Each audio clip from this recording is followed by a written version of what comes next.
بسم اللہ الرحمن الرحیم۔ شروع اللہ کے نام سے جو بڑا مہربان نہایت رحم والا ہے۔ لقد أنزلنا إليكم كتابا فيه ذكركم أفلا تعقلون۔ اب کسی طرح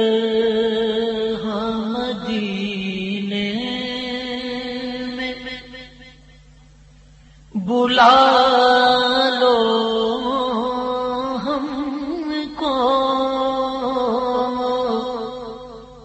اب کسی طرح مدینے میں بلا لو ہم کو،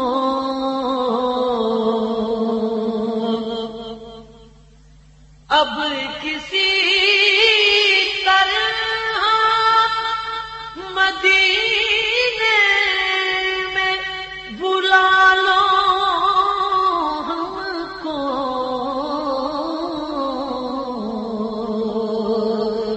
ہجر کے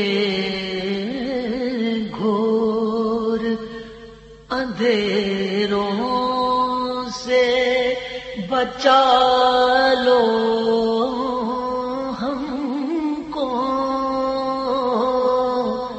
ہجر کے گھور اندھیروں سے بچا لو ہم کو۔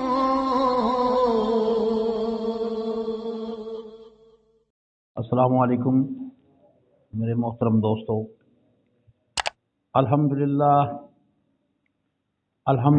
وکفا والصلاۃ والسلام علی سید الانبیاء وعلی آلہ واصحابہ اجمعین الی یوم الجزاء، اما بعد فاعوذ باللہ من الشیطان الرجیم، بسم اللہ الرحمن الرحیم۔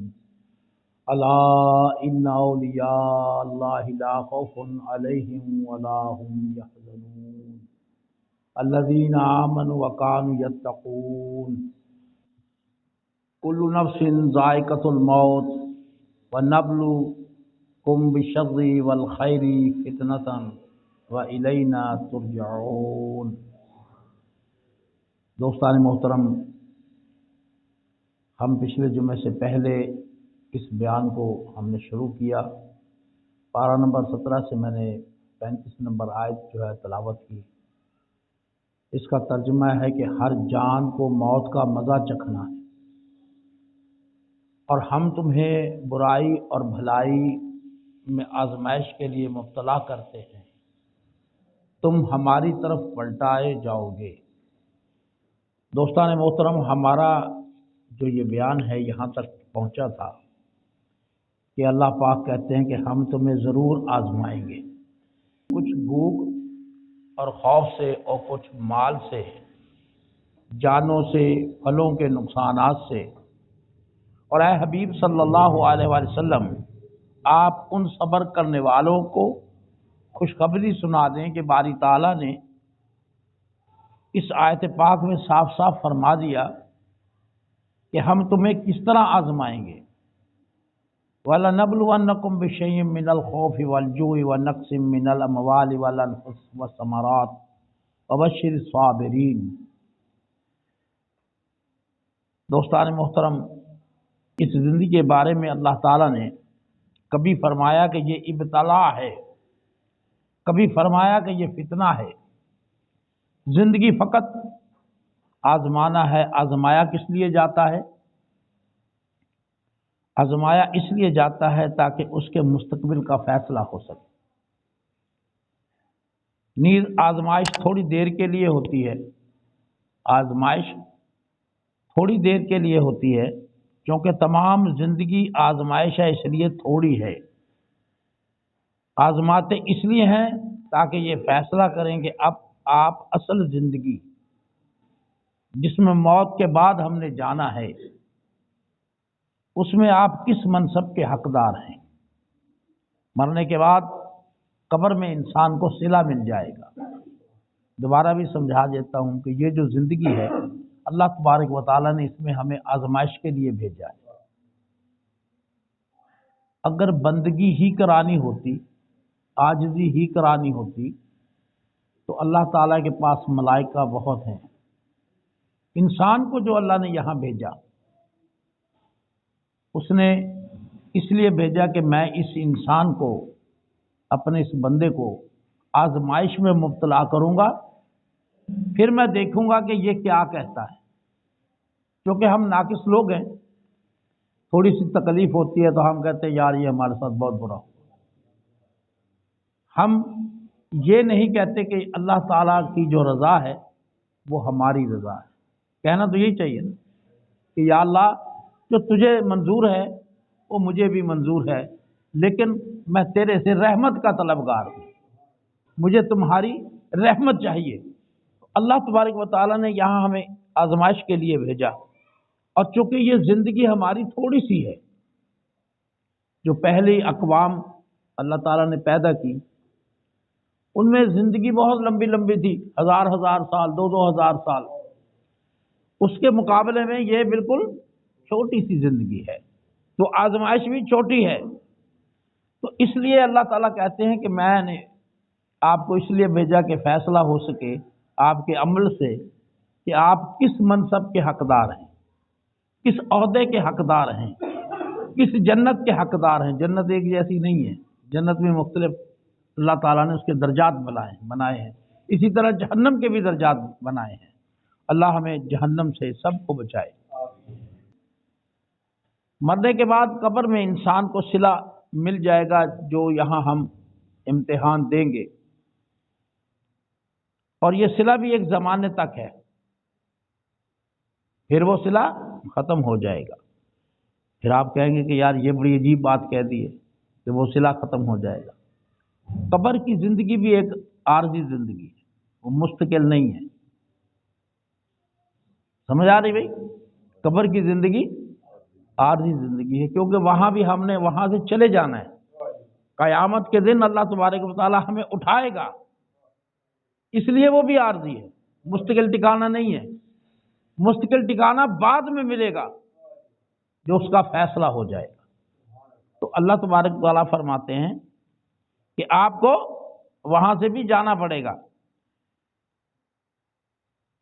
پھر اس کے بعد تمہیں ہماری ہی طرف پلٹنا ہے، یعنی ایک بار پھر زندہ کیے جاؤ گے، اور پھر اس دن بڑا امتحان ہوگا۔ مگر جو پہلے امتحان میں کامیاب ہو گئے وہ آخرت میں ناکام نہیں رہے گے۔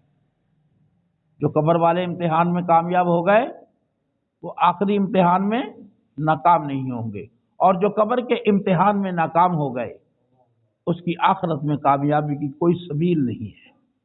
اللہ تعالیٰ فرماتے ہیں یورسونس میں پارہ نمبر 11 آیت نمبر 7 اور 8، ان الذین لا یرجون لقاءنا ورضوا بالحیات الدنیا واتبعوا النبوۃ والذین هم عن آیاتنا غافلون اولئک مأواہم النار بہا کانوا یکسبون۔ بے شک جو لوگ ہم سے ملنے کی امید نہیں رکھتے، بڑا عجیب سا پوائنٹ ہے اور بڑا دل کو لگنے والا ہے۔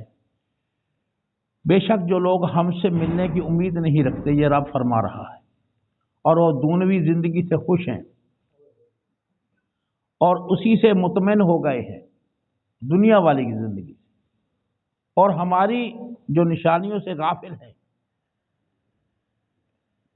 انہی لوگوں کا ٹھکانہ جہنم ہے۔ اب اللہ پاک نے ہمیں یہ بتا دیا کہ جو لوگ میرے سے ملنے کی امید نہیں رکھتے اور وہ اس دنیاوی زندگی سے خوش ہیں، اسی سے مطمئن ہو گئے اور ہماری نشانیوں سے وہ غافل ہیں، ان لوگوں کا ٹھکانہ جہنم ہے۔ ان اعمال کے بدلے میں جو وہ کماتے رہے، حدیث مبارکہ میں بھی ہے کہ اللہ تعالیٰ نے فرمایا کہ جو میری ملاقات کے خواہش مند نہیں، پھر میں اس کی ملاقات کا بھی خواہش مند نہیں۔ موت کیا ہے میرے دوستو؟ ثابت یہ ہوا کہ موت ملاقات کا نام ہے۔ موت اللہ تبارک و تعالیٰ سے ملاقات کا ایک نام ہے۔ موت دنیا کا ہجر و فراق ہے، اور اللہ والوں کی ملاقات تو وصال ہے۔ ہم اس وقت یا اس وقت فراق میں ہیں، جواب میں ہیں، اللہ تعالیٰ کو دیکھ نہیں سکتے۔ میں نے جمعے والی تقریر میں بھی بتایا تھا کہ کفار نے کہا کہ ہم تب رب پر یقین لے کے آئیں گے جو ہم اس کو دیکھ سکیں، ہم اس کو پہچان سکیں، ہم اس کو جان سکیں۔ تو میرے دوستو، ہم اللہ تعالیٰ کو دیکھ نہیں سکتے، پس موت وہ دروازہ ملاقات ہے جو پردہ اٹھا دے گی اور دیدار کرا دے گی رب کا۔ گویا اللہ کا دیدار بھی ہوگا آخرت میں، اللہ پاک کا دیدار بھی ہوگا۔ اللہ تعالیٰ نے وعدہ کیا ہے، روایت باری تعالیٰ ہے، یعنی اللہ جل شانہ کا دیدار ہمارے لیے اس دنیا میں ممکن نہیں۔ اس دنیا میں، یہ جو دنیا ہے، اور دنیا عربی میں کسے کہتے ہیں؟ گھٹیا۔ دنیا کا معنی ہے گھٹیا۔